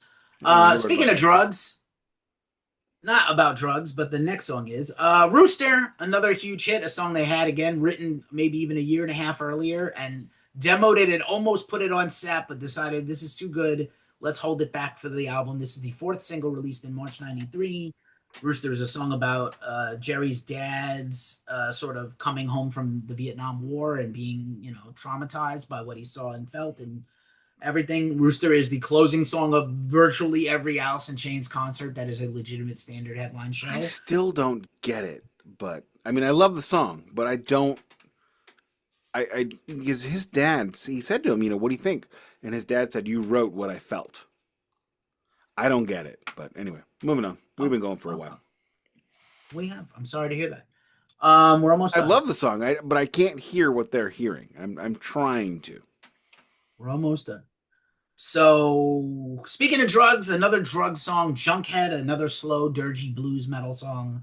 I do love this. The opening thing you hear in the track is does Sean Kinney go, I'm a drunk fuck, and then pss, pss, to the first hit of the song. That's a pretty great song. Good times, good times, good riffs. We flipped the record, by the way, after Rooster. No, we put on disc 2. Whatever. Um, the title track is the eighth song on the record, Dirt. It always feels longer, like it should be a 10-minute song, but it's in fact 5 minutes long. And Dirt is again about depression and degradation and love gone wrong. These guys are going through some things, and it comes out in the music. Broken people make great music. To quote Kelly Osbourne in the Ozzy documentary, I have too many feelings. To I quote have too Bruce many. McCullough from Brain Candy, fuck happy. Fair. Here's another one. Please write a fucked up song. Godsmack.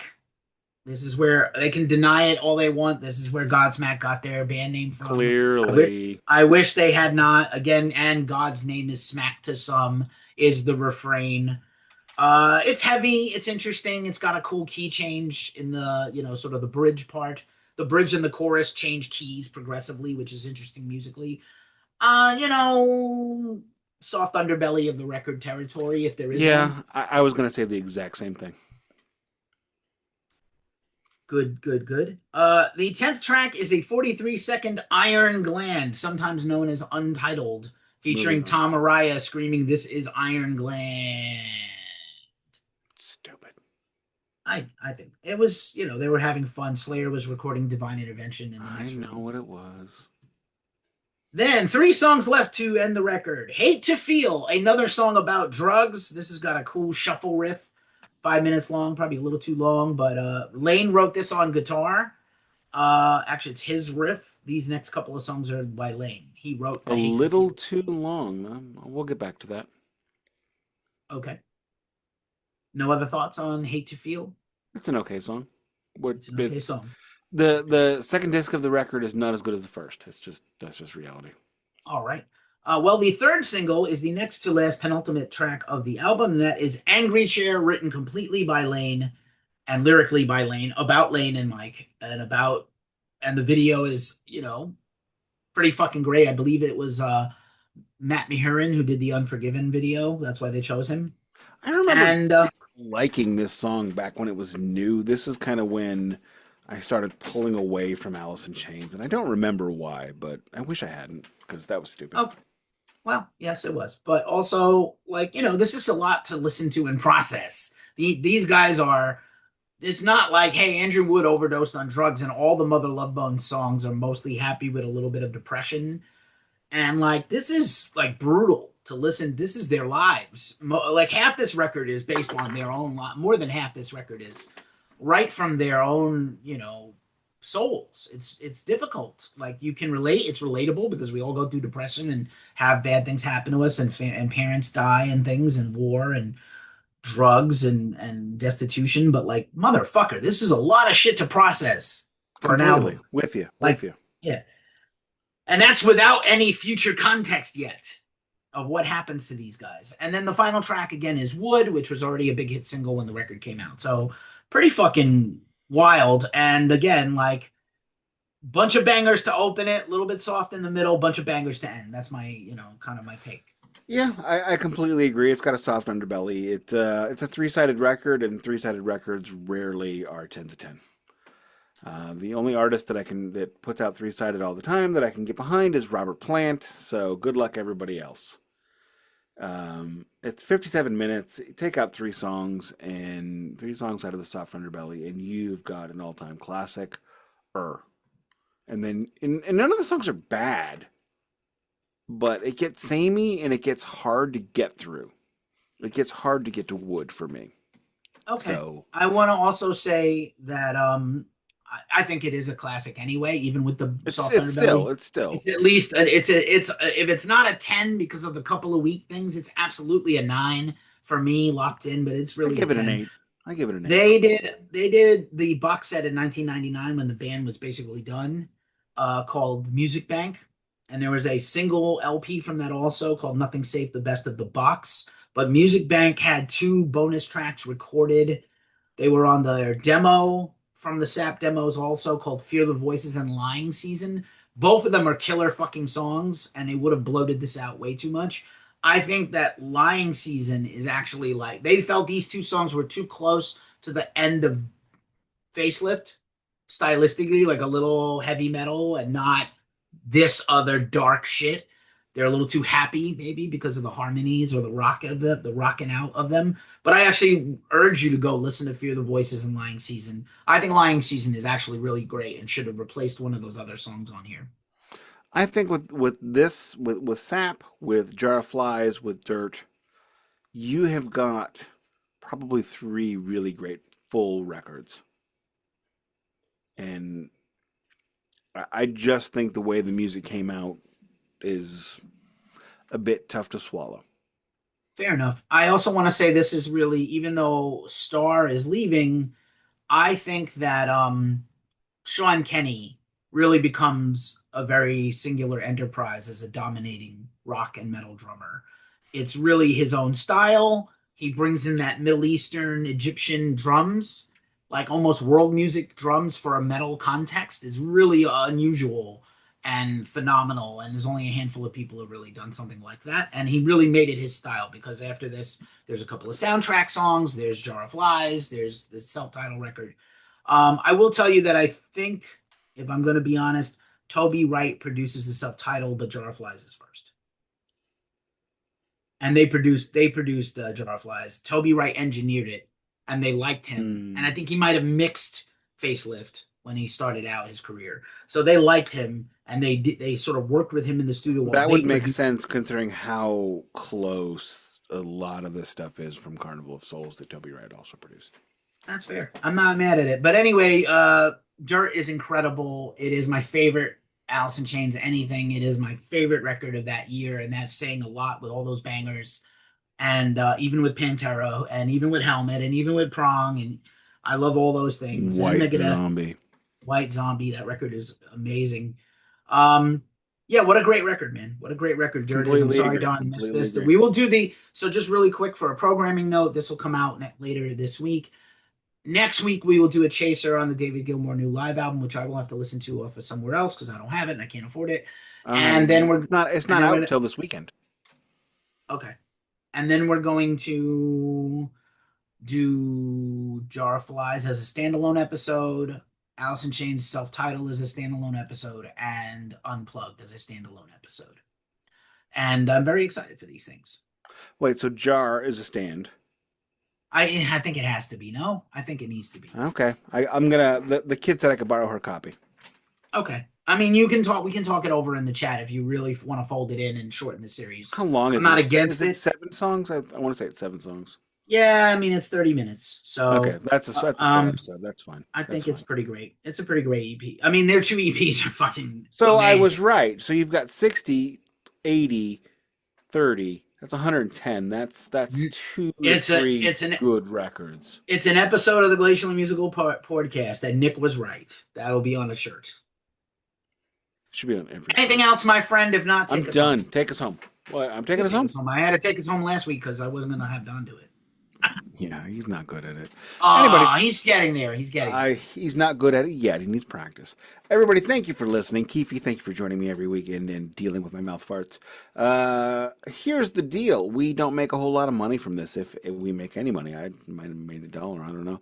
So all we ask from you is tell one friend, like one, send one thing. If you're going to send me anything in the chat, if you're a Facebook friend of mine, please leave a comment on YouTube. It's way more helpful and I'll still see it and I'll still respond to you. That being said, this has been the Glacially Musical Podcast, and it does not play in Peoria.